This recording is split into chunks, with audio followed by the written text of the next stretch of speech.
I love a sunburnt country, a land of sweeping plains, of ragged mountain ranges, of droughts and flooding rains. I love her far horizons, I love her jewel sea, her beauty and her terror, the wide brown land for me.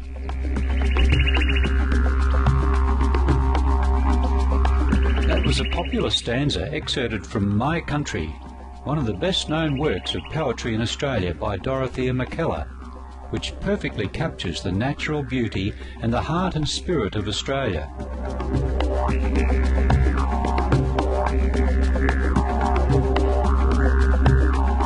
Awe-inspiring, surreal, breathtaking. These are words that are used to describe the Australian land and its coastline. The Great Barrier Reef, located in the Coral Sea off the northeast coastline, is the largest natural feature on Earth, stretching more than 2,300 kilometres. The Australian outback, with its spectacular scenery and primal mythology, has long been revered as one of the most beautiful places on Earth. Heading further inland to Australia's Red Centre, Ayers Rock, or Uluru, a giant sandstone monolith, is a spectacular sight which changes colour according to the position of the sun. The massive rock domes date back 500 million years and are rich in indigenous artwork and lore. Australians have a warm, light-hearted and generous nature. Anywhere you go, you'll be greeted with a friendly, "G'day, mate." It's comforting to know that you have 20 million friends who will always be there if needed.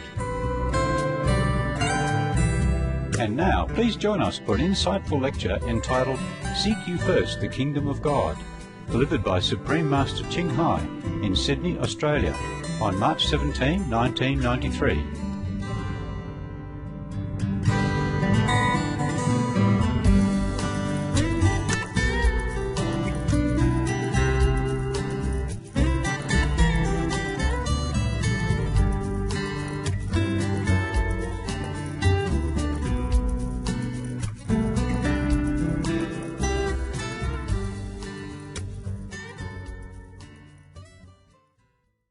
Trong thế kỷ thứ 21 này, chúng tôi được đào tạo trong một môi trường khoa học.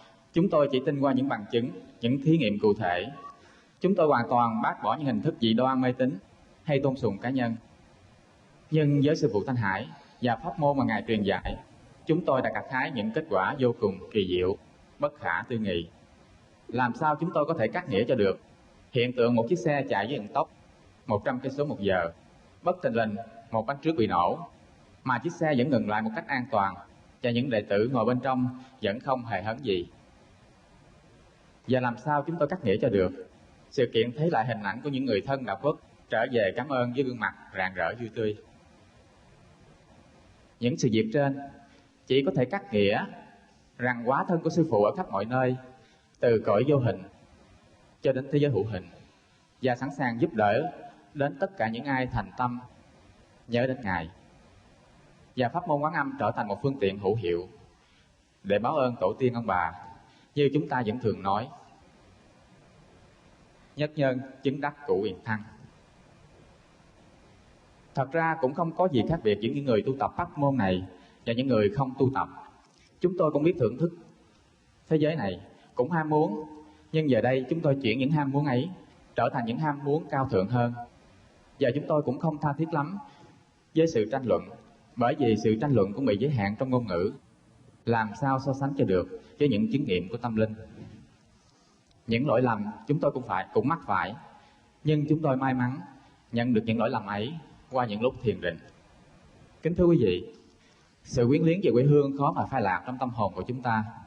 Chúng ta hãnh diện về nơi chôn nhau cắt rúng, dù nơi đó là một mảnh đất cằn cỗi, ngắn hạn, hay là những cánh đồng bao la bát ngát, màu mỡ, được bồi đắp bằng những con sông dài xinh xắn. Dù chăng đi nữa, những hình ảnh đó cũng là một phần của đời sống chúng ta. Chúng luôn luôn hiện diện trong tâm thức trong suốt một kiếp này. Rồi đây, qua những lần luân hồi, chúng ta lại có thêm những quê hương mới để mà nhớ nhung. Và cũng bởi vì màn vô minh dày đặc mà chúng ta quên hẳn rằng chúng ta còn có một quê hương đích thực, quê hương mà chúng ta cùng lớn lên, cùng chung kỷ niệm, mà chúng ta đã quên hẳn đi trong những ngày ngụp lặng trong thế giới ta bà này. Chúng tôi muốn nói đến một quê hương yêu dấu tên gọi là thiên quốc, là thiên đường, là thế giới cực lạc, A Di Đà là niết bàn, là nơi mà tiếng khổ cũng không, hà huống chi là chịu khổ. Quê hương này rất xa mà cũng rất gần. Rất xa là bởi vì ngộ nhận mà chúng ta cho rằng không có thực, nó chỉ gợi nhớ qua những chuyện thần tiên cổ tích, để rồi chúng ta mặc nhiên chấp nhận không có một ai có thể đến nơi ấy được trừ Phật và Chúa mà thôi.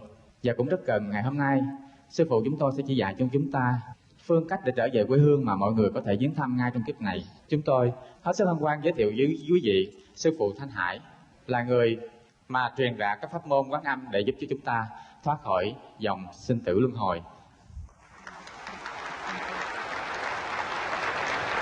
This is not my wish to be in Australia. So whatever happened, please even forgive me. Even if I speak something that you do not think you agree with, or that you do not think you like it. It's also all the will of God, because I have no desire to come here. I would prefer to sit in a mountain somewhere, or in my room, or next to the river, or do whatever, just be like you, having a very quiet, ordinary life. And because I believe each one has God's kingdom already, there's nothing for me to do at all in this world. But God's will is always different. He dictates the way I look, what I wear today, tomorrow, where I should go next month, and etc. I have just been reading some books like Ramana Maharshi. Yes, he passed away long ago. Probably many of you know his name through books, and he was a great enlightened person. And he never traveled abroad. I don't blame him. He just stayed in his house, and a few people come visited him, or a handful of European and Indian people visited him. And some people ask me, why should the master never go out and teach his way of enlightenment for people? If he's supposed to have compassion at all, or wisdom at all. At that time, I thought, yeah, they're right. If the master is enlightened and compassionate and have love, and then he should come out. But then he never did. He said, what for? What for? If he comes out and people will not necessarily believe him, and what can he say? He can't introduce himself as I'm an enlightened master and I have such and such power and so and so. If he does, people probably think he's telling his fairy tale. And if he doesn't, how do people understand that he's enlightened? It's very difficult for him to speak of himself, even though he's sure of himself. And mostly when a master or anyone who goes out in the public to try to share something that they sincerely believe in, they mostly meet with opposition, a misunderstanding. That's why people kill Jesus, for example. But nowadays, in this century, it is ordained that no master should be killed anymore. We are in a more civilized age and no longer in the barbarous stage of development. I'm glad that it is so. That it's not necessary to shed blood in order to rescue the so-called sinners. And we should not even demand that in any way, or we should not even think of that way anymore. Because in each century, human beings continue to develop as more and more masters grace our earth and brought enlightenment to the minds of the majority of the people who were ready, who forsake the flesh for the spirit, who would like to learn to die so that they will begin to live.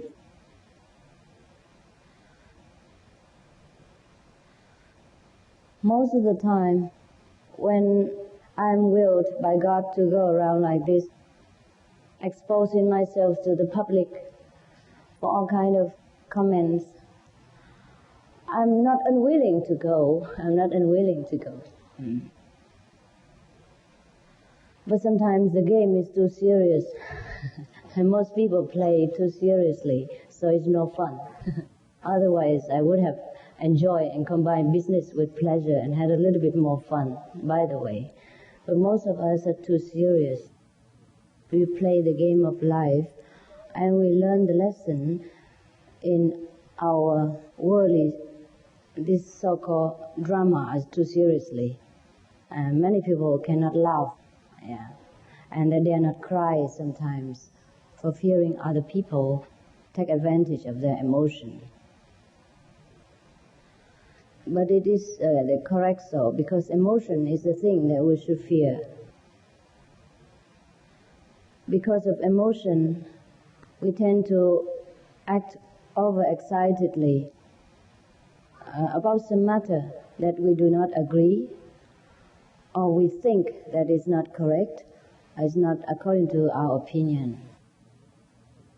Because of emotion, some of the world wars has broken out, apart from power struggle, of course, and economical reason. There is emotion in it. Sometimes it starts just between the 2 or 3 people or a group, and then we have war. Started from there.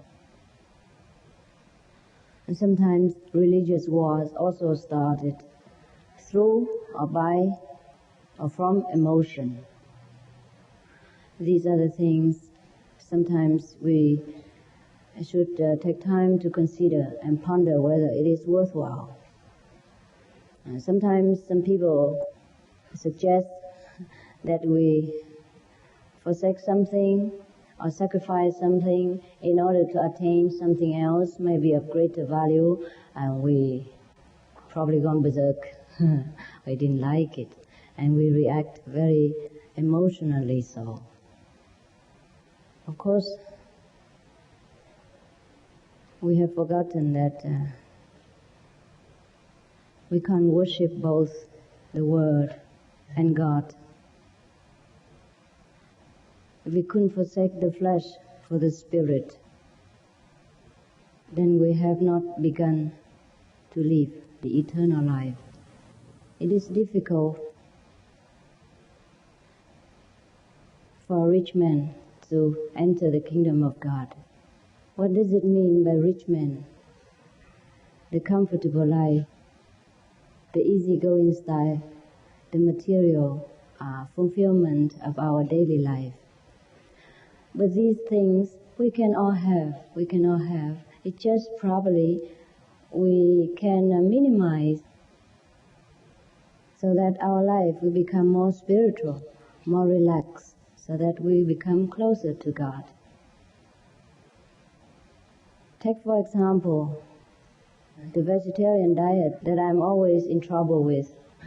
I wish I could give you without, because it costs you more trouble than I'm asking for. It costs trouble everywhere, just because that's a piece of beef. Nothing better than that. Now, for example, that diet, it is scientifically proved that it's good for our health even, and is economically beneficial to the whole world. It's not me who says, it's all these scientists and researchers who say these things. And you may look at these bookstores and find these informations concerning this yourself, which are plenty in your country, I believe, today. In English language, you can find anything which scientifically approved and tested.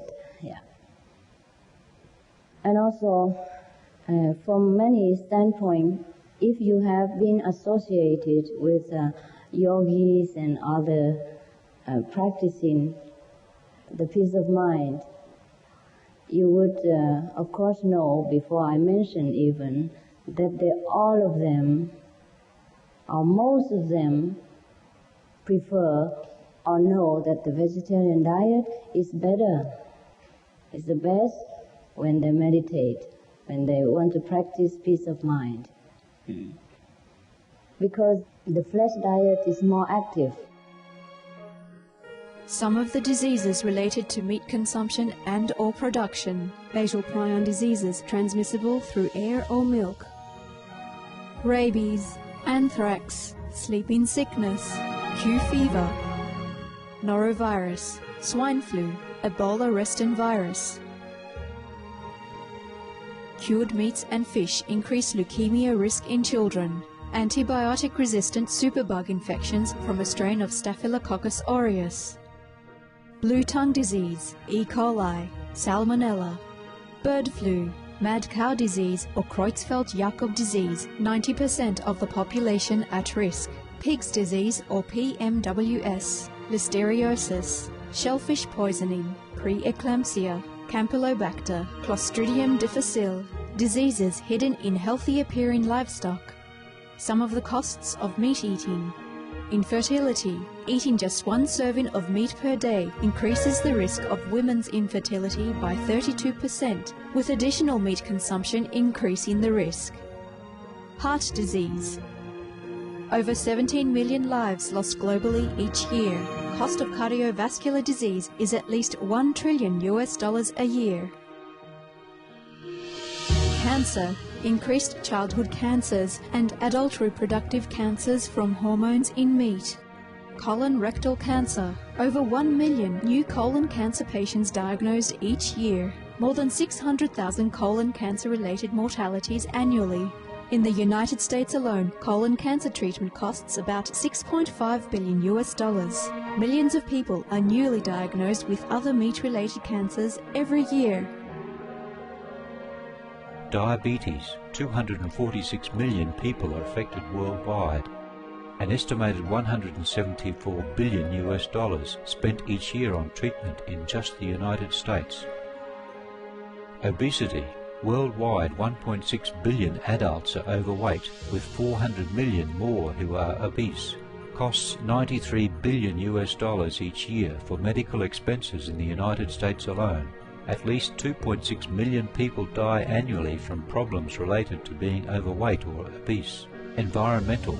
Use up to 70% of clean water. Pollute most of the water bodies. Deforest the lungs of the earth. Uses up to 43% of the world's cereal. Uses up to 85% of the world's soy. Cause world hunger and wars. 80% cause of global warming. Plus more. Some of the costs of milk consumption. Cowpox from milking cows. Bacterial microbes, pesticides and enzymes found in cheese derived from the inner stomach linings of other animals. Up to 80% of the calories in cheese are from pure fat. Breast, prostate and testicular cancer from hormones present in milk. Hysteria and Crohn's disease. Hormones and saturated fat leads to osteoporosis, obesity, diabetes and heart disease. Linked to higher incidences of multiple sclerosis. Classified as a major allergen. Lactose intolerance. Plus more. For help quitting, please visit. For more urgent information, please visit www.suprememastertv.com/killers. There are many food, just like medicine, they have different effect on the body. For example, if we say these don't have any effect at all, then it is unscientific. If nothing affects us through the things we put in our mouth, then if we drink poison, we will not die. Or we take anesthetic, we will not be unconscious for a while, so that the doctor can give us operation and we feel nothing about it. So there are certain things in life, materially, will affect our state of consciousness as well as our body, and also mental. So when we take drugs, we are very blurred and sometimes unconscious. We take alcohol, then we're drunk, sometimes we have headache, or we can't walk straight. Yeah, certain kind of things in the material kingdom will affect us more or less. That you know. Some of the tragic tolls of addictive drug abuse. Over 200,000 deaths each year. Costs of $181 billion each year in the United States. $33 billion in the UK. Lifetime cost of current drug addiction amounts to $575 billion in the UK. Harmful effects: brain damage, stroke, heart disease, liver disease, tuberculosis, emphysema, cancer, depression, suicide, permanent memory loss, mental illness, higher infant mortality, increased crime and violence, impotence. Crime and violence. Illegal drugs are a factor in 50% of burglaries in the United Kingdom each year. In the U.S., 60% of people arrested each year have been taking illegal drugs. 650 heroin addicts in the U.S. committed 70,000 crimes in a 3-month period. Social costs.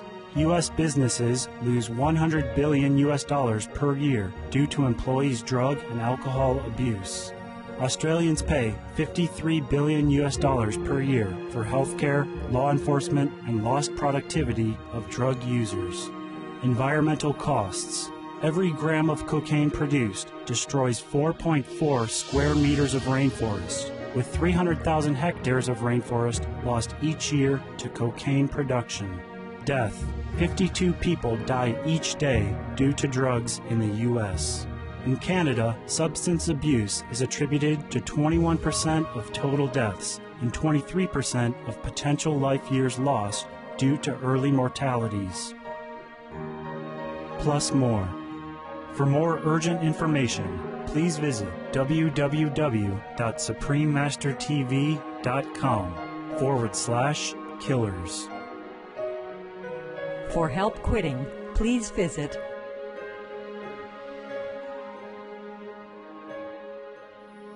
some of the tragic tolls of tobacco. 5.4 million smoking-related deaths per year worldwide. Cost of smoking-related illnesses, $96 billion in the United States alone. Depression. Light and mild cigarettes, just as harmful, causes cancer and diseases in animal companions, speeds the aging process. Toxic residues of third-hand smoke. Heart disease, coronary thrombosis, cerebral thrombosis, kidney failure. Cancer, mouth, liver, breast and colorectal cancer, lung cancer, esophagus cancer, kidneys cancer, bladder cancer, chronic obstructive pulmonary disease, emphysema, bronchitis. Stroke, impotence, additional harms for second-hand smoking, childhood arteriosclerosis, leading to heart attacks and strokes in adulthood. Sudden infant death syndrome, infertility, miscarriages and premature deliveries, childhood asthma, bronchitis, ear infection, cleft lip or palate, hyperactivity and aggression in asthmatic boys, circulatory problems in women. Plus more. For more urgent information, please visit www.suprememastertv.com/killers. For help quitting, please visit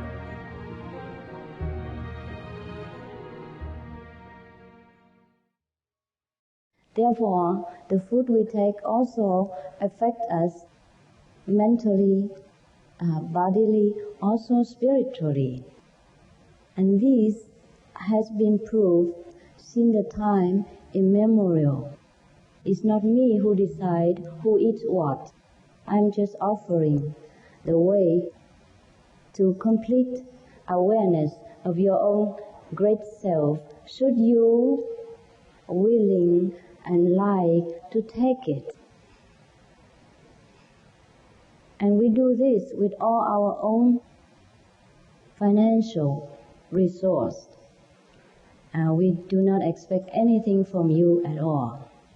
I have earned all my money by painting, by interior design, and all my disciples have to work in order so that we can make some contribution for the world, to which we owe a lot of love and nourishment since we are a child. I'm doing you no benefit. I'm just following the will of God, also to contribute something to the world while I'm still here. So take it as our goodwill or leave it as your free will. I'm only here because God made me to be here. Otherwise, to me, the world is all right. God runs it. I have no concern. Before, I had illusion about saving the world. That's why I left home and want to get enlightenment, etc., because I saw so much suffering around the world. But after a few years now, I understand it's all God's will. And nothing for me to do at all. But He made me do something. Perhaps if He let me sit idle somewhere in the mountain, it's also no good.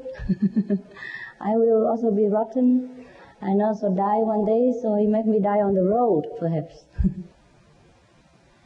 So all these things are easily understood when we are in a very calm state of mind and put aside our excitement and prejudice. In the ancient time, if we want to learn this kind of enlightening method, it's not easy. Therefore, most of the people make a myth out of enlightenment that is reserved only for some exclusive people who look like angel and saintly with beard flowing and white robe flowing and walking in the air and things like that. Or it should be. Maybe judging from my experience around the world, it should be. It's so difficult to convey to the people at large how easy it is, since they have been so used to with struggle and complicated life. But I can assure you again and again, it's very easy. If I can do it, such a small person like me, you can do it probably better. You have more strength. Your brain is bigger than me, judging from size. You're taller, stronger, and you have accomplished more than I have in your life. Your country is more civilized than perhaps my country, or supposed to be my bodily country. Yes. My country is much more civilized than any country on earth. But that I can't prove to you, so I don't talk about it. I can prove to you if you come with me, yes, but I can't prove if you stay here and don't want to follow. I can't show you London unless you come with me, for example, yes. In the old time, most of the masters, they do not go publicly to preach what they know. Because first, for a simple reason, that any master would believe that there's nothing to do for them. They have become accustomed to looking upon all brothers and sisters as God manifestation. And all of them has God inside. Therefore they feel they have absolutely nothing to do. Lao Tzu, he says the same. He says there's nothing to do under the sun, under heaven, yes. But then again and again, sometimes people discover them, or it is by the will of God that the people discover them. Then they will be in the spotlight. And then one by one, two by two, and then the so-called master will be forced into the open. But then, at that time, because of the media and the so many inconvenience about politics and the situation prevailing at that time, so not many masters truly are widely known around the world. We didn't have enough communication, we didn't have enough transportation convenience. Therefore, most people, whoever can know this kind of master, look upon them as sacred, as holy, as rare, as respected. Very rare species. Nowadays, if a master do the same thing, then of course only a handful of people know. But then it's still more than the olden day, when there is no communication system available. In the old time, we do not have enough material comfort. Therefore, there's not much to cling to, not much to be attached to, or it's not hard to put down. And today, we have too much of these available to us. It is very good that we have advanced to a greater height of civilization, but it is sometimes, in some occasion, it may be a good hindrance to our spiritual quest.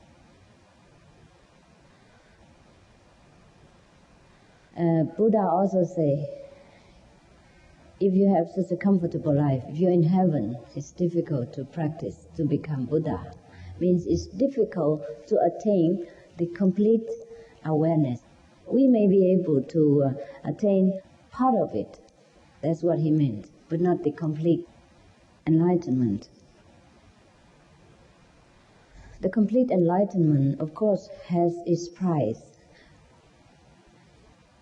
Our fellow practitioners also have many different degrees. Those who truly dedicate their life for spiritual practice, of course they forsake everything that is not conducive for their spiritual attainment. Yeah. Some would like to just have a little bit of benefit without sacrificing too much. So we have two types of practitioners. These two types, of course, we give them different guidance according to their wish. So, for example, in Singapore, we would give initiation to the people who willingly commit themselves wholeheartedly to the spiritual practice. Most of us have so great insight, but we do not care to recognize it. That is all. Therefore, there is a difference between the so-called saint and the ordinary, also saint.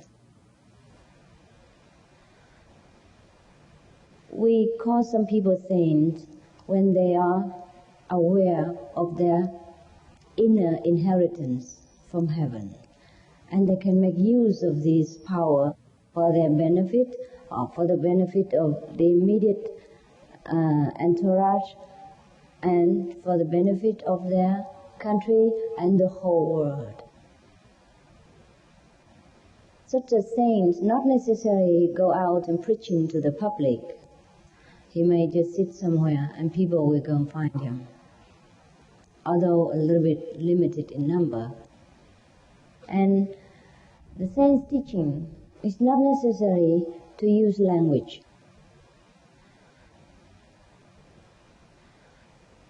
Language is very secondary in nature, in conveying the message of heaven. There is one way, the highest way, from inside, and using the wisdom, using the heavenly language to convey, and that doesn't need the master present nor master speech. But in our world, if we do not use language, sometimes people cannot understand, cannot clear the doubt in their intellectual understanding or in their mind. Therefore, language is a second choice. in some cases. But when it comes to actual transmission or recognizing the self, the master doesn't need to speak. Both have to be silent, the master and the so-called master and the so-called disciples. Both of them speak in silence. And that is the highest form of speech. It's only when any master go out in the public that people expect him to speak, then the master has to do so. But while speaking, there is other thing underground, in silence, is also given to the ready audience, or the disciples. Therefore, some people will see some wonders while listening to the lecture, or seeing the master radiating light, or seeing the whole lecture hall filled with light, and all the people kind of engulfed in the light. In this material world, we often ask for material miracles. Therefore, perhaps sometimes the master has to resort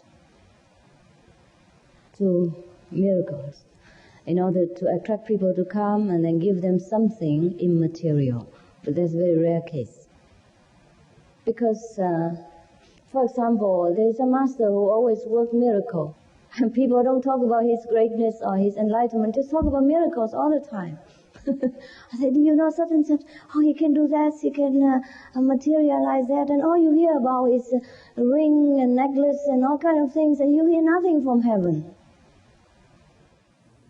That can have a side effect on the people who are material-minded, too materialistic-minded. Therefore, most of the masters avoid to use miracles, or use it in silence and underground, and only the one who receives it knows it. And mostly the people around him or her doesn't know. Even the very close disciples or the close to the beneficiary doesn't know, except when they are together. For example, in an accident or something like that, then they would know. Many times I am asked by people who go into a private interview that I should bless them, heal their sickness here and there, one and another. And I was often, just speechless. I was thinking, I am giving you the whole kingdom, and you only want that. You only want this physical, ephemeral body. And even if I cure you today, you get sick again tomorrow. Eventually, we will die anyhow. But most of the people who came to interview are so materially preoccupied that I can't say much more. Even if I told them that the whole healing power is within themselves. If they only turn into the kingdom of God within, they have everything. God will bless them with all kinds of things that we can't even imagine. We will achieve even in the deepest prayer. I have found that many of us have no self-confidence, no faith in our greatness, in our supreme power. And that is the only problem. That is the only sin that we commit that worth talking about. Otherwise, in my opinion, no one sin at all. Just the force of karma which is at work, which drives them to do this and that, to go here and there, to be good or to be bad. Except when these persons, for some exceptional merit, they come in contact with some saint and sincerely sit in the presence of the saint and derive direct magnetic blessing, then they change their life. They feel different. They feel love surging in them. They feel power stirring within themselves. They feel the wisdom awakened. Why we are often sick, or people have sickness, despite all the medical advancement and all the luxurious life that we can afford. It is because we are out of touch with our supreme power, which regulates all things, which runs the whole universe. We go against it, or we are ignorant of it. That is the cause of all our misery.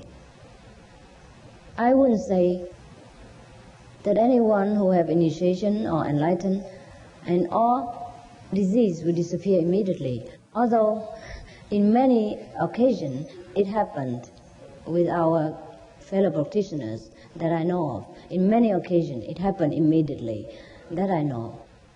But not because they came for physical fitness, just because they were so sincere, they tried to look for God, that even their physical discomfort also disappeared. But I wouldn't say that everyone would fall into this category. But gradually, even each one will achieve this state of ease and comfort. And all the disease of the body, disease of the body will disappear in a great percentage. And even sometimes through their merit of remembering or merging in the supreme power inside, they can even effect a cure or two in their immediate circle, not to talk about the master. And this kind of curing or healing doesn't bring about the bad karma of interference, the law of nature, upon the shoulder of the disciple, because he does without knowing.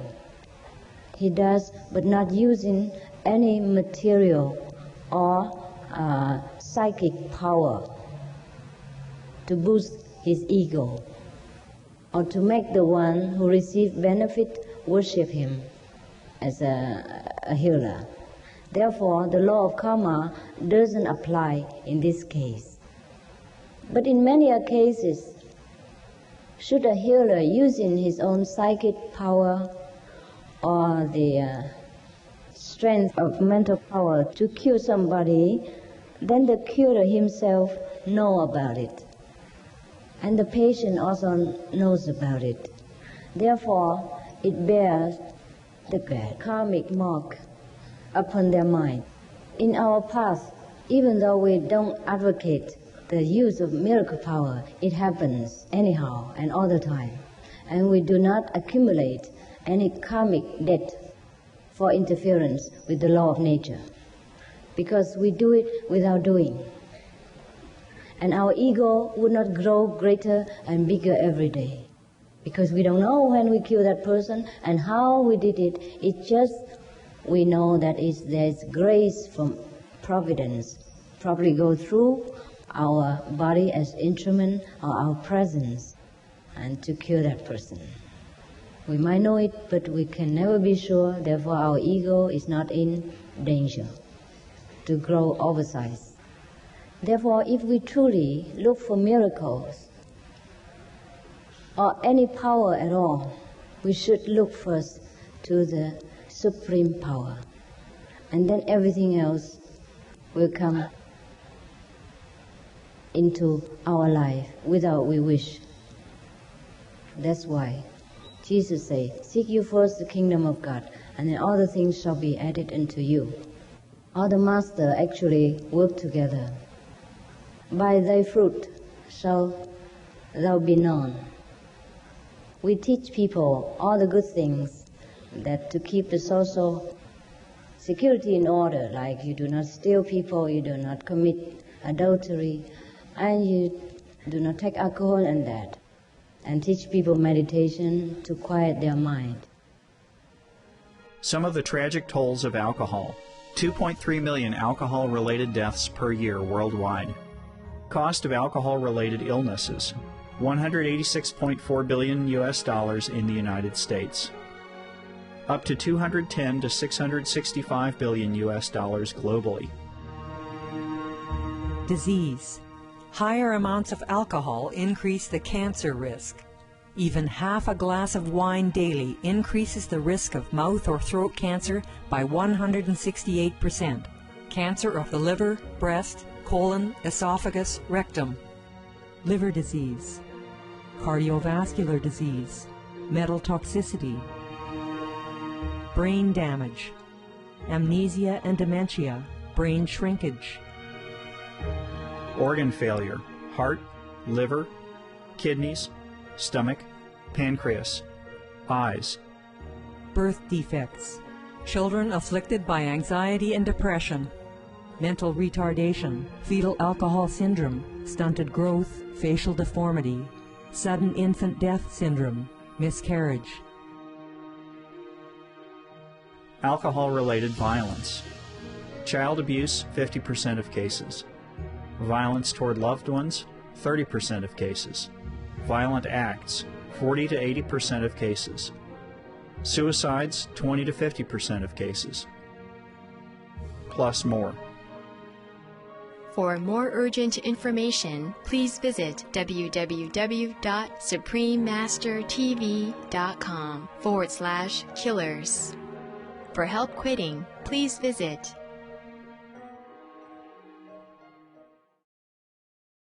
And if you see our so-called disciples or fellow practitioners are beaming with happiness, with love from within themselves, then you know that it is the good fruits.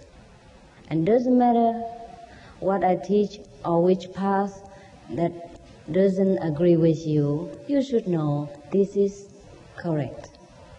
Any master would only like to see the world or the worldly people in this kind of condition, peaceful, loving, intelligent, and obedient to the law of providence. That is the only proof, and very solid proof. No need for me to talk a great deal, to argue with anyone, or to prove any further about the correctness of our way of life. There are probably other way of life. I mean, many roads lead to the mountain. It's all right. It's perfect. But some roads are more rocky, more difficult to climb, and some roads are easy. So our road is easy. That's all. If suppose you think your road is easier, it's fine. It's fine. As long as you reach the mountain, and then we will see each other. If someone is on top of the mountain, he saw that there's no differences. But as long as he's not yet on the mountain, he probably will argue. It is very strange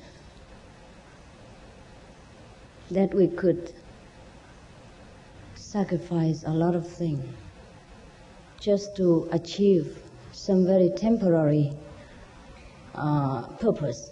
For example, many people would undergo hardship, forsaking the comfort of their warm home and also many comfort that they can afford at their hometown to climb the Everest or other very difficult and cold and dangerous peaks in the world, or to go into the desert to make an expedition just because they like it. So after they arrived, or when they set about to climb or to go to the mountain, we know, oh, these people are truly serious. They're very sincere in their effort to achieve what they want. Similarly, if we truly love God, then we do not mind any sacrifice at all. If it is truly a sacrifice. Many people ask me, why vegetarian diet? I eat meat and I am enlightened is okay or not? I say, yes, okay. Okay. But mine not smooth and not complete. And also you probably have many side effects or a hindrance on your path. And you waste a lot of effort. Probably you will not get very high. Sometimes have trouble. If you think about it, wouldn't it be easier for me just to give initiation at random to anyone at all who comes into my hands, so that I get more famous and more people and more everything at all? Just because of the vegetarian diet, every time we lecture, not all of the people come, maybe not even half of the people come. If you have difficulty in vegetarian diet, I have even more difficulty introducing it. So think about it. I sacrifice everything that I have. Financially, time, youth, family comfort, just for what? Just to get this difficulty, just because of non-vegetarian diet. So it must be something. You think about it. There are many prizes for different jewelry, huh? Okay. So please do not blame me for or get excited over this little piece of meat. It's not worth it. It's below your dignity to do so. God couldn't care less whether we eat beef or we eat chicken or we eat cabbage. It's we who care. We have to at least show that we're determined to see God above anything, let alone just a little piece of meat, which is not forced upon us anyhow. It is very sad that we have to always discuss these very small things, which to some of you or many of you seem so important, more important than God, more important than enlightenment, more important than all my sincerity and love offered at your door, at my cost and my convenience, and at the convenience and cost of all my disciples from Sydney and Taiwan and from all over the world. They came to help me with their own finance, their own time. They sacrificed everything. Some of them are not going to get married. They live in tents with me in order so that we have saved enough finance to come here or other places to see you and other people of the world, according to God's will.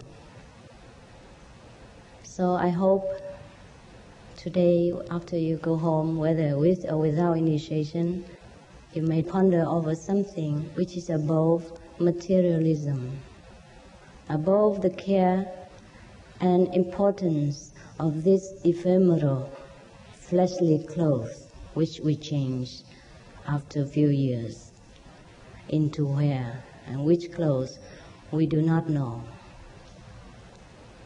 If you want to know, we offer you this opportunity, and you may select which planet you go later, which kind of places that you prefer to go according to your achievement.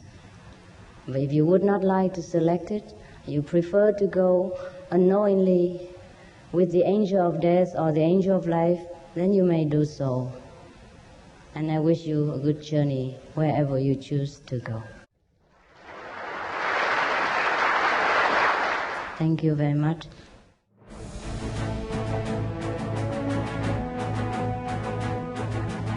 European Parliament supports reducing meat to lower greenhouse gases. Call vote. Vote is now open. Reduce your meat consumption or stop eating meat totally. During discussions on greenhouse gas reduction goals, the Climate Committee of the European Parliament officially recognized livestock's contribution to global warming and recommended a reduction of subsidies to the livestock industry to curb methane. The European Parliament has adopted its own position on climate change as an institution. And as a Vice President, one of the proposals I have made is in line with your own, which is that we should eat far less meat, because that's one of the major sources of greenhouse gases. please eat less meat, and let's make taxes on meat. That's definitely one of the issues we're talking about. I'd like to tell people what the cost is of eating meat for the environment worldwide.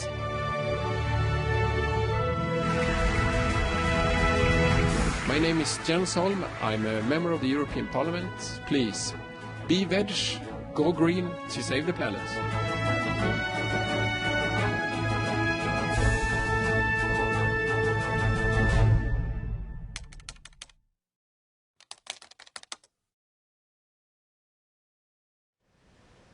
Please briefly outline Guanyin method and why this method is better than others. Guanyin method is not really a method, because when I supposed to teach you the method, I'm just in silence, and you were also in silence. But then you will hear the word of God, the music of heaven. And this music will wake you up from the slumber of your sleep. And the God power within us, the supreme wisdom, will begin to work again in a proper way. We came to this human life just so that we can bless the world, using this supreme power. So if we don't use this to bless the world, then we often are mostly in misery. That's the cause of the misery of the world. That's why after the Guanyin so-called method transmission, most of the disciples, the advanced, quicker disciples, they will be always in happiness. And whatever they do is fast, efficient, and very clear. And they have bliss, security within, because they have fulfilled their duty as a human being on earth. We are not being human for nothing, not just to eat, to sleep, to have children, and to die. It's not the human purpose. So the word within us is the supreme power that we have it, inherited from the Godfather. So we have to use it. We are human. Everyone says human life is so precious. But in which way? Just so that we live to 60 or 70 years and we die, mostly in sickness or misery, without any wish fulfilled? Is that all there is to human life? Think about it. Yeah? Guanyin method helps you to know your own power and use it to bless the world. And bless yourself, of course. You are included. How long does it take to get enlightenment? That long. At the time of initiation, you just sit and you got it. Okay? Animals are living beings, but also plants and vegetables are living beings. They feel and sense killing in a more subtle way than animals. So where's the difference? And why be vegetarian if we need the proteins and amino acids and vitamin B12 of meat? All this vitamin B you can find in yeast, even. The plants have life. Same with the wood and everything else. But when you cut a branch of tree or plant, it grows into 2, 3 more. When you cut the head of an animal, it doesn't grow anymore. The Buddha also ate vegetarian, and God has said that He give us fruits and herbs in the field for our food. So we shouldn't reject His offer. Huh? I think it will be offending to God if we don't take vegetarian diet, because He offered it to us. And go and look at the Old Testament, first page. Will everyone who gets initiated gain liberation or enlightenment? For sure. Provided he doesn't desire to go back to his old way of life. But he will get liberation anyhow. Just take a longer and more suffering for him, because he desired. Enlightenment, you get it right away anyhow. Taste of the enlightenment at the time of initiation. Just like you go and learn French with a French teacher. If he doesn't teach you 1 or 2 sentences at once, how do you know if he's a French teacher or he knows French at all? At least you know some sentences in the first of your class. Similarly, when you come in for initiation, you have the taste of enlightenment right away. Some portion, even small portion of enlightenment. And then from then on, you go on more enlightened each day, more portion of enlightenment each day, until you completely realize that you are great, that you have the kingdom of God truly within yourself. Do you believe that the supreme maker of the universe, Jesus, the only begotten Son of God, said, I am the way, the truth, and the life. No man cometh to the Father but by me. That no one can enter heaven, God's home, except by Jesus. Yes, it's true. Every master say that.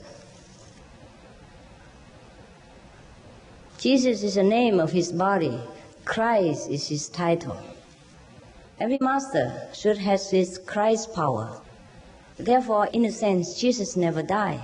Jesus worked through all the masters, throughout centuries, throughout the ages, to liberate, enlighten us, the ignorant, still left behind. Jesus alone cannot enlighten us if he is gone. Of course, he can be in some degree. But we are human, we can't get in touch with him when he is in a higher sphere. Therefore, a physical master is necessary. But the Christ power works through any physical master who is destined or posted to be at that time. Therefore, when Jesus said he was the only way and the only one, he spoke the absolute truth. But so does any master when the master was alive. I know it's a trouble with clinging to the Bible. Same with many of the Buddhists. The Bible and the scripture is excellent evidence of the past master, but also excellent stumbling block for our intellectual attachment. I know it. I know it's very difficult. I only can wish you the best wishes, and I can only be patient to wait until the time comes that you understand. The Bible is only a record of a supermaster who has graced our earth. But what about those before Jesus and after Jesus? Those after Jesus probably will say, okay, we hear his name and we get redeemed. But how? Billion, trillions years before Jesus, there were no one to rescue them or what? Father is so merciless that to send only one son and only one time. Could he be so stingy, you think? If Jesus really redeemed all of us, can you truly answer me? Why we are still in ignorance? Many things we don't know. Heaven we can't contact. To some people can. Some people can. When they pray very deeply, sincerely to Jesus, probably he appeared to them and teach some of them, but very few. He didn't appear to all of us. But to our disciple, he would. Because we know how to contact him. We can ascend up to his level and get his teaching directly. I'm not teaching anything different. If you would like to see Jesus and God, I just help you. If you would like to see Buddha, I help you. That's all. But if you believe it, instead of clinging to a past record of a great master, most of which we do not understand. What is the deepest obstacle to achieve enlightenment? The greatest obstacle is you don't want it. Otherwise, I offer it at your doorstep, no cost, no condition, no bidding, nothing at all, absolutely whatsoever and forever, and you still don't want it. That's the greatest obstacle that I can think of. Why do people call you master? Why not? There's so many masters.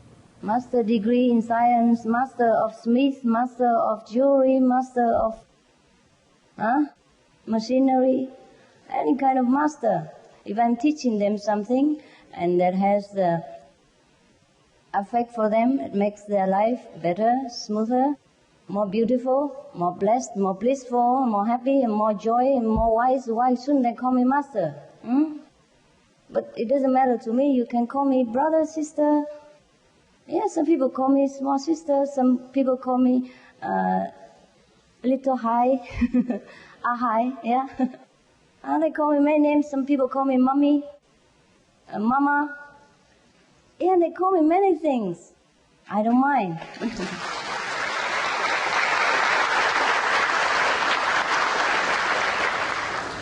What is the difference between you and I? Not that I know of. The only difference is that perhaps you have denied yourself of the greatest privilege that our Father has endowed upon us both. You have denied. That's the only difference. Does the karma of a person influence the enlightenment process? That is, when initiated by yourself, Master. Yes, it does to some degree. It does to some degree. But the past karma, which lies in the store of the subconsciousness, we can use the master power to erase it, so that no trace for it to the future rebirth. But the present bad karma we have to undergo. Otherwise we die immediately after initiation. If we have no more take and give in this world, we can't exist. Therefore, the present karma means what is already written in this life that we have to undergo, we should undergo. But due to the grace of the supreme power that is within us, after awakening, we will have it smoothly or minimized or have it undergone in dream only. For example, you're supposed to be stabbed by someone, wounded heavily, but after initiation, you dream about it only, and then you don't have it in life. But when you wake up, probably the wounded place is still hurt. If you forgot it, then you don't know why. But the bad karma will be gone. Something like that. But bad karma we must pay in some form or another. Or maybe the master sometime take it, some part of it for you, or completely. Depends on whether you can bear it or not. So that's why Jesus had to sacrifice, because the sins of many of his disciples and the person that he killed and those person that killed him, he even forgive them. Therefore he has to undergo suffering. Many masters do that, still do. Not under the form of crucifixion, but in different form: mental anguish, bodily discomfort, slandering, or demanding of all kind of sacrifice from the disciples or from the world at large. Or, for example, it doesn't matter how much the master sacrificed, the people keep demanding more and more, and keep being kind of tormenting the master. It is also a kind of crucifixion, anyhow, but it doesn't appear on the cross. It appears in daily life or in the mission of the master. You do not know this until you become one. Can one take the first initiation, eating meat, then take the second initiation if one feels a higher pull? I would give you the second initiation instead, and forego the first. Wait until you're ready and come. Okay? Why force yourself? Why force yourself? If meat is better than God, then you better wait, huh? It's all right. God give us all the free will. Don't worry about it. God doesn't get angry or doesn't push us. We choose what we want to do, but do it wholeheartedly if we want to succeed. You can't just tell the girl and say, "Oh, honey, I love you very much. Should we just pretend to get married first, but I will have a couple of affairs, and then later when I'm settled down, we marry again. Is that okay?" In life, we can't do that. Never mind making a deal with God. I think we're too clever for God. That's why he shake his head and sit up there. I don't want to come down. Can you tell us the practice that the disciples have to do after they receive your initiation? They carry on with the meditation which has been instructed to them, and they carry on with their ethical conduct and the vegetarian diet. They meditate as much as they can. They keep the precepts and not deliberately violate the law. That's of nature. Some of the benefits of a vegetarian diet: lowers blood pressure, lowers cholesterol levels, reduces type 2 diabetes, prevents stroke conditions, reverses atherosclerosis, reduces heart disease risk 50%, reduces heart surgery risk 80%, prevents many forms of cancer, stronger immune system, increases life expectancy up to 15 years, higher IQ, saves 70% of the total cost of $40 trillion for reducing global warming, uses 4.5 times less land to grow food, conserves up to 70% clean water, saves 80% of the cleared Amazonian rainforest from animal grazing. A solution for world hunger. Free up 3.4 billion hectares of land, free up 760 million tons of grain every year, half the world's grain supply, consumes 1/3 fossil fuels of those used for meat production, reduces pollution from untreated animal waste, maintains cleaner air, saves 4.5 tons of emissions per U.S. household per year, stop 80% of global warming. Plus more.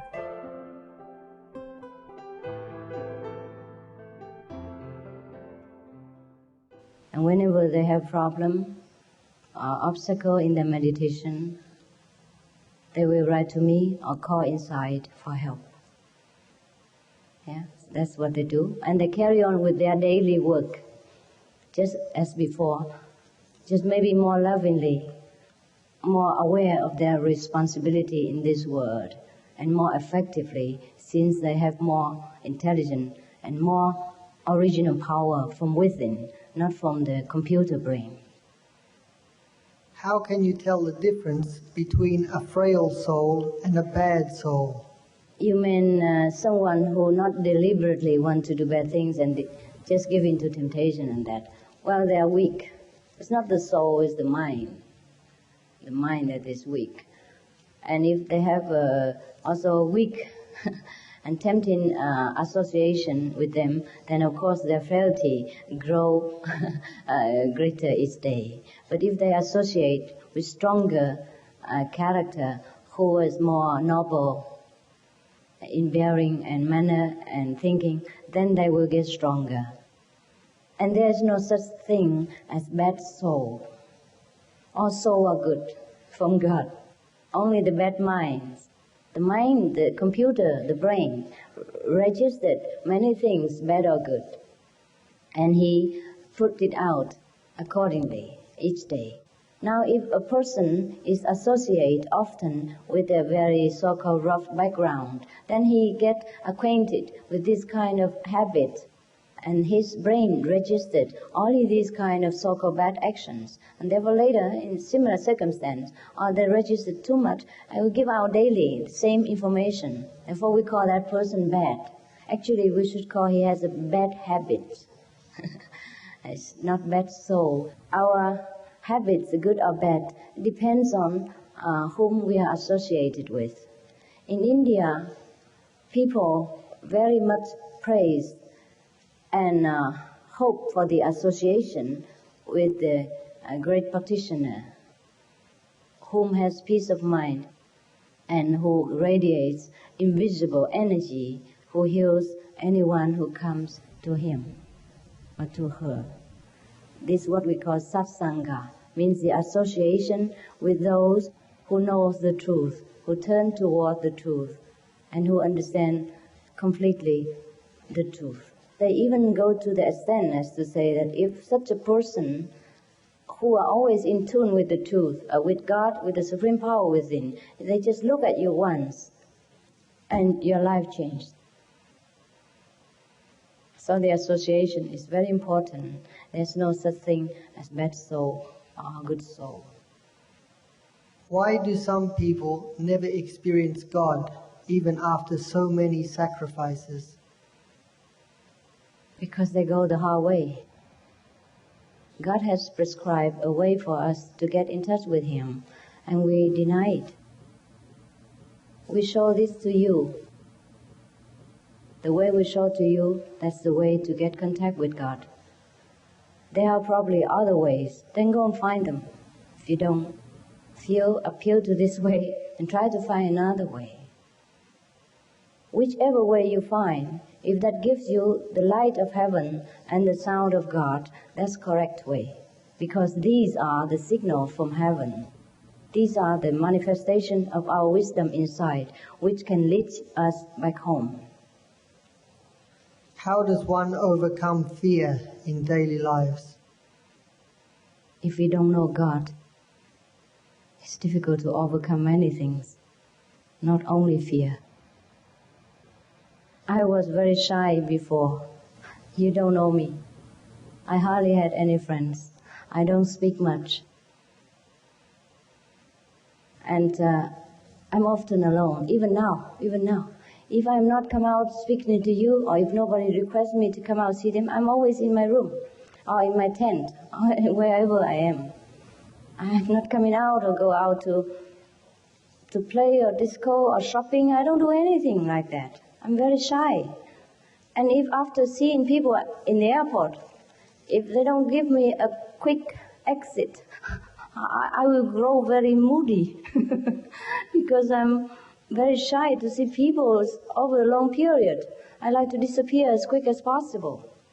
But then, even before, I can't imagine talking to a large audience like that. I never talk. I don't know how to talk. But God made me like this.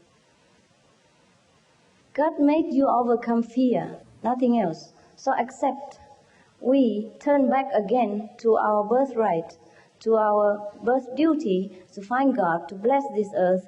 We can't hardly overcome anything. Can you please explain Manjushri's sword and its application to everyday life?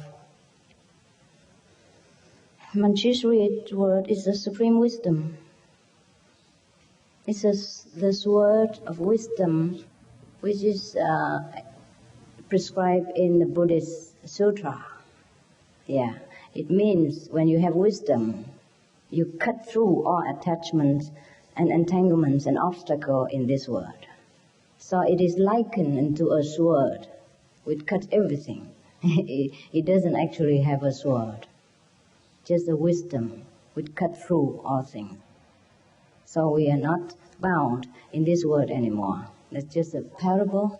Manjushri is a Sanskrit term which denotes a bodhisattva in Shakyamuni Buddha's time. He was one of his greatest disciples. And his name is Manjushri. And he's supposed to have a sword to cut through all obstacles and everything. That's called the sword of wisdom. Okay? If one is a practicing tantric worshipper of the goddess, working with the senses, how would this path affect this practice? It doesn't affect it, but I think you have been graduated. Huh? You work with the senses, and now is the time to work with the soul. If you wish to go higher, then you just practice this path. How many gods are in this world? Trillions of gods. Look at you. All of you are gods. Just you don't know it. There are 4 principal points in Buddhism. First, suffering. Second, the origins of suffering. Third, release from suffering. Fourth, to approach salvation or enlightenment. Later on, Shakyamuni Buddha found the only thing to gain absolute emancipation is to suppress the ego, self-denial, because The self is the origin of suffering. In Buddhism, why is it necessary to suppress one's ego when it is so crucial on most levels for survival and self-respect in a practical sense? Actually, the Buddha did not mean that we have to humble ourselves in the society or cut down our success just because we want to suppress the ego. Actually, to suppress the ego is not by mental practice, not by observation, not by doing anything. It's just by getting in touch with the kingdom of God. Get to know the higher ego, the higher one. If you know something better, then of course you automatically, the lesser one, you will not rely on. Suppressing the ego doesn't mean we have to go through a vigorous asceticism or do anything about it, or have to wear very dirty clothes in order to show our holiness inside, or to make people think that we are having no ego. To have no ego means you already merge within the God kingdom. You do without doing anymore. You heal without healing. And you do things according to God's will and never claim credit. But still in the social life, we keep the same position. We do the same work, perhaps, if that's God's will. Should God will us to forsake our duty or job then and do other things for Him, then we would do it. At that time, we truly suppress the ego, but without losing self-respect or the position in the society and also the respect from other people. We would just absolutely surrender.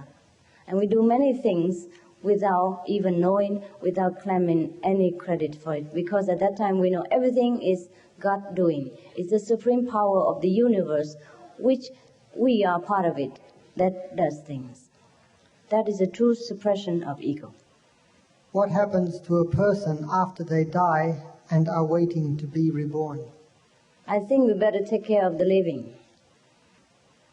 If your deeds are truly pure, your mental is absolutely noble, your action is high quality and beneficial to the world, your wisdom is clear, then of course after you die, you know where you go.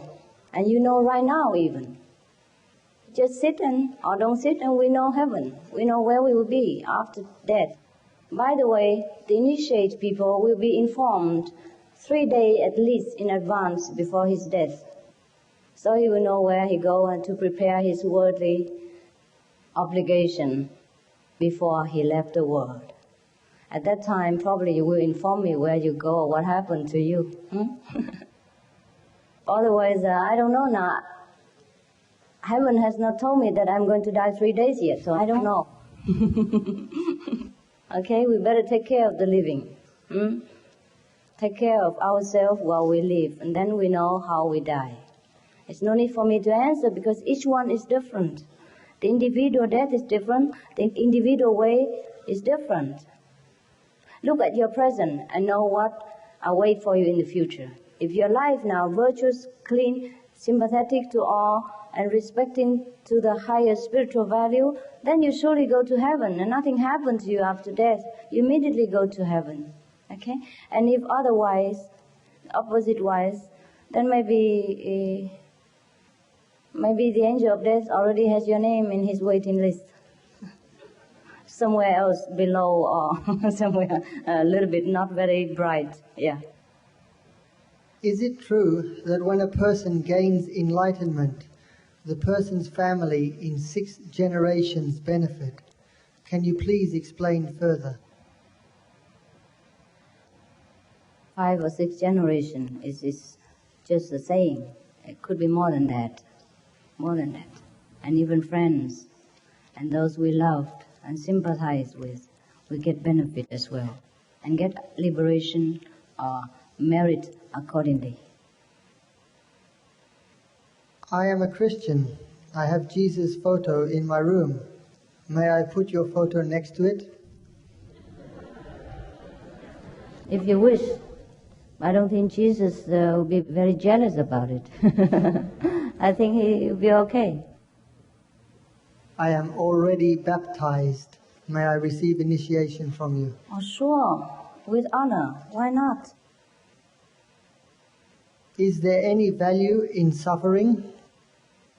Yes. Great value. So that we learn to go upward and we don't sink to suffering again.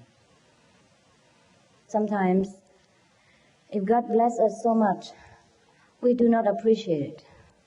And we do not think of God and do not remember to go back to the kingdom. When suffering comes, mostly people will pray, I'll remember God. So last time when I say adieu to the Melbourne fellow practitioners, I say remember me at least when you're in trouble. If there are the connection between spiritual life and physical life, then what method do we need to follow to get the result within our limited life? Right, correct. That's a good question. We don't use any physical means at all. That's why when we give initiation, we don't speak even. We might give some instruction before, like how do you sit so that you're comfortable, and where should you pay your attention, how to collect your attention, that's all. But when we transmit, it truly help you to remind you how to awaken yourself. We don't speak at all. Both of the so-called teacher and the so-called students were in silence. But in silence we receive the Tao. We don't use any physical mean at all, nothing of the physical. Because from the physical we can't attain the non-physical. From the ephemeral we can't attain the eternal. That's why all the method with concern with physical body is not very everlasting. What is initiation? You tell them, please. You know it. As we mentioned before, Master arrived. Master is a guide, someone who has been there, who is offering to take us to a certain place, level, whatever you like to call it. The conditions for initiation you can see outside at the initiation desk. That's the 5 precepts: not to kill, not to tell a lie, no sexual misconduct, not to steal, and not to take things which are unhealthy or things which are detrimental to the body. And not to kill also includes, of course, a vegetarian diet. The other condition for initiation is to meditate 2.5 hours a day. That can be divided, Yeah, which does not mean necessarily has to be 2.5 hours at one go. It can be an hour in the morning, half an hour at lunch, an hour at night, as it is convenient for you. That is on the physical level only. It's time has come that you realize that you're greater than the body and you would like to know more about your own great self, that you truly would like to fulfill our human duties on earth as God prescribed it. That is the inner awakening. It's not only the physical fulfilling of these precepts and that and this and other. It is truly the time that yourself awaken wanting to know more about yourself. That is true initiation. With sincerity, we want to know the kingdom of God. One of the precepts for initiation is to avoid sexual misconduct. What do you define as sexual misconduct? Well, it's just like you already having one wife and you're not satisfied. And probably would like to share the neighbors. Without permission, yes. It's all right with permission, I don't mind. If good people go to heaven and bad people go to hell, where does that leave the not so bad nor good people? Probably it's in between, huh? Or maybe they go to hell a little bit and go heaven a little bit, huh? Have fun in both sides. Yeah. They stay in between. They go back to the human life. Because they don't belong to heaven and do not belong to hell, so they belong to the human standard. They go back and relearn the lesson that they have not learned while they are in the human form.